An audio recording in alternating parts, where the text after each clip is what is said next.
Perang Indonesia-Australia, pasukan khusus NATO mulai bergerak, 100 jet siaga tinggi.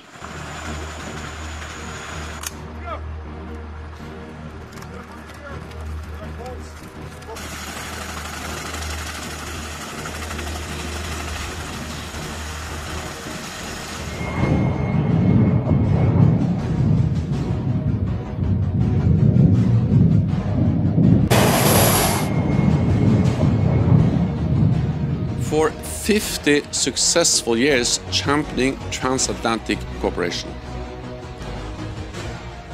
I look forward to continue to work together with you, not least at our Madrid Summit Public Forum, which starts tomorrow.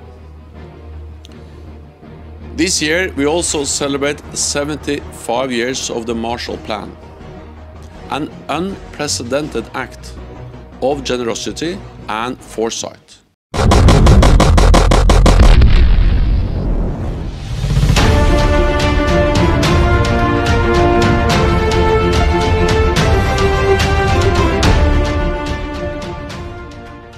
Fakta Pertahanan Atlantik Utara atau NATO mulai mengerahkan pasukan respon cepat untuk pertama kalinya sebagai upaya meningkatkan pertahanan menghadapi invasi Indonesia ke Australia yang disokong Rusia. Kepala NATO Jens Stoltenberg mengatakan bahwa agresi yang dilakukan Indonesia ke Australia telah memberikan ancaman keamanan bagi sekutu NATO di Asia. Kami telah memperkuat pencegahan dan pertahanan kami, kata Stoltenberg dikutip dari channel News Asia. Sabtu 8 Desember, kemarin sekutu mengaktifkan rencana pertahanan kami dan sebagai hasilnya, kami mengerahkan elemen pasukan respon NATO di darat, di laut, dan di udara untuk lebih memperkuat postur kami dan untuk merespon dengan cepat segala kemungkinan. Namun demikian, saat ini kondisinya masih cukup cair. Para anggota NATO masih melihat bagaimana kondisi kekinian. Stoltenberg menilai invasi ini meluas untuk mengubah pemerintahan Australia. Pengerahan pasukan ini diambil untuk meningkatkan pertahanan pada sekutu. Keputusan ini dipelopori oleh Amerika Serikat. Paman Sam mengirim ribuan tentara ke anggota timur saat Rusia bergerak ke Indonesia, bantu invasi Australia. Dalam pernyataannya, dia menjelaskan bahwa saat ini lebih dari 100 jet dalam siaga tinggi. Mereka beroperasi di lebih dari 30 lokasi berbeda dan lebih dari 120 kapal dari utara hingga sekutu Asia. Ini untuk menjaga perdamaian, untuk mencegah serangan, dan untuk mencegah perang yang terjadi di Australia hingga meluas ke negara sekutu NATO manapun, katanya. Namun demikian, Stoltenberg tidak merinci tentang kemana pasukan respon cepat ini dikirim. Dia menyebut pengarahan pasukan akan diserahkan kepada Komandan Militer Tertinggi NATO. NATO Response Force atau NRF dibentuk pada 2003. Pasukan khusus ini terdiri dari 40.000 personel dan mencakup 8.000 kontingen dengan kesiapan tinggi dengan pasukan udara, laut, dan operasi khusus. Pasukan ini juga dapat dikerahkan dalam waktu berapa hari. Di sisi lain, juru bicara Pentagon John Kirby mengatakan Amerika Serikat saat ini memiliki ribuan pasukan di Eropa. Kemudian 7.000 orang diperintahkan untuk dikerahkan ke Jerman minggu ini. Negara lainnya juga dalam keadaan siaga di dalam negeri. Kami akan melakukan apa yang perlu kami lakukan untuk mempertahankan setiap inci wilayah NATO dan para sekutu Asia. Dilansir Bloomberg, Departemen Pertahanan AS juga telah menempatkan sekitar 10.000 hingga 12.000 tentara dengan perintah persiapan. Dia menegaskan bahwa AS akan mempertahankan setiap inci wilayah NATO dan sekutu. Sebelumnya, Perdana Menteri Australia Anthony Albanese dan Presiden AS Joe Biden diketahui sempat berbicara selama 40 menit. Membahas invasi yang dilancarkan Indonesia-Rusia. Dalam sebuah posting Twitter, Albanese mengatakan kedua pemimpin membahas penguatan sanksi dan bantuan pertahanan konkret. Australia melancarkan serangan balik terhadap Indonesia. Sejumlah roket jarak jauh diluncurkan sebagai gempuran pembuka sebelum ratusan ribu tentara dari target 1 juta menyerbu untuk mengambil alih kota yang kini diduduki pasukan negara macan Asia. Pihak militer Australia mengungkapkan serangan itu menghantam tempat pembuangan amunisi di kota Canberra di wilayah Australia dan menewaskan 52 orang. Serangan itu terjadi setelah Washington memasok Australia dengan sistem artileri bergerak HIMARS yang menurut Sydney mampu meningkatkan efektivitas serangan Australia. Berdasarkan hasil serangan unit roket dan artileri kami, musuh kehilangan 2 orang howitzer M-STAR B, mortir, dan 7 kendaraan lapis baja dan lainnya, serta gudang amunisi di Canberra, kata Komando Militer Selatan Australia dalam sebuah pernyataan dilansir Sky News ke Senin 5 Desember. Di sisi lain, pemerintah kota yang didirikan Indonesia memberikan versi kejadian yang berbeda. Kantor berita Indonesia CNN melaporkan bahwa setidaknya 7 orang tewas dalam serangan itu dan sekitar 70 lainnya terluka. Seorang pejabat dari pemerintah lokal yang didukung Indonesia mengatakan bahwa Australia telah menggunakan rudal HIMARS dan bahwa mereka telah menghancurkan gudang senyawa kimia yang dapat digunakan untuk membuat pupuk atau bubuk mesiu.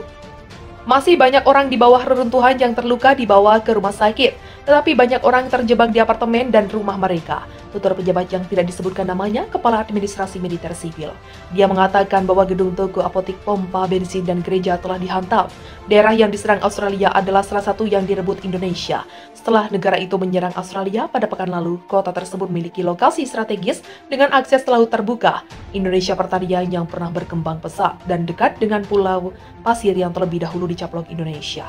Untuk merebut kembali wilayah selatan, pejabat pemerintahan Australia telah berbicara tentang upaya untuk mengumpulkan hingga 1 juta tentara dibekali rudal pemusnah Amerika. Australia serang balik Indonesia habis-habisan.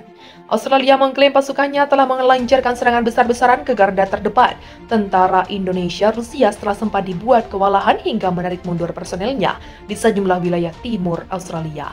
Pasukan udara, roket, dan artileri melakukan serangan besar-besaran terhadap unit angkatan bersenjata Indonesia di semua arah operasional, kata Kementerian Pertahanan Australia.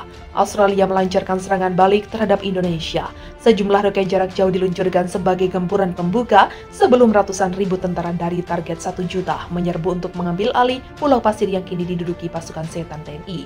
Pihak militer Ukraina mengungkapkan, serangan itu menghantam tempat pembuangan amunisi di wilayah tersebut dan menewaskan 52 orang. Serangan itu terjadi setelah Washington memasuk Australia dengan sistem artileri bergerak HIMARS yang menurut Kementerian Pertahanan mampu meningkatkan efektivitas serangan Australia. Berdasarkan hasil serangan unit roket dan artileri kami, musuh kehilangan 2 orang howitzer MSTB, mortir, dan 7 kendaraan lapis baja dan lainnya, serta gudang amunisi di Pulau Pasir, kota Komando Militer Selatan Australia dalam sebuah pernyataan dilansir Reuters pada Jumat.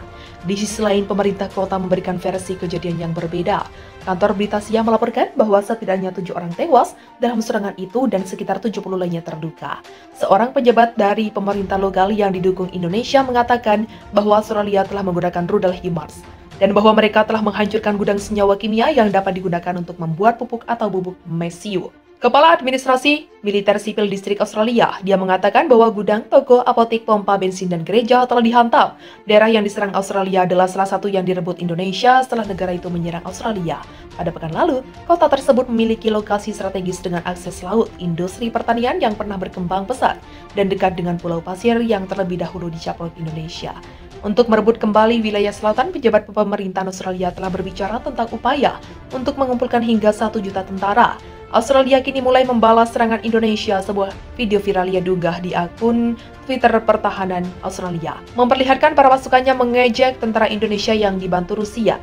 Video berdurasi 40 detik itu diunggah sejak Jumat dan sejauh ini telah ditonton lebih dari 900.000 kali. Klip singkat mengeluarkan ultimatum kepada tentara Indonesia dan mengatakan agar mereka meninggalkan Pulau Pasir milik Australia atau menghadapi kematian. Run Rabbit Run, tulis akun Twitter Pertahanan Australia yang menyertakan video klip tersebut.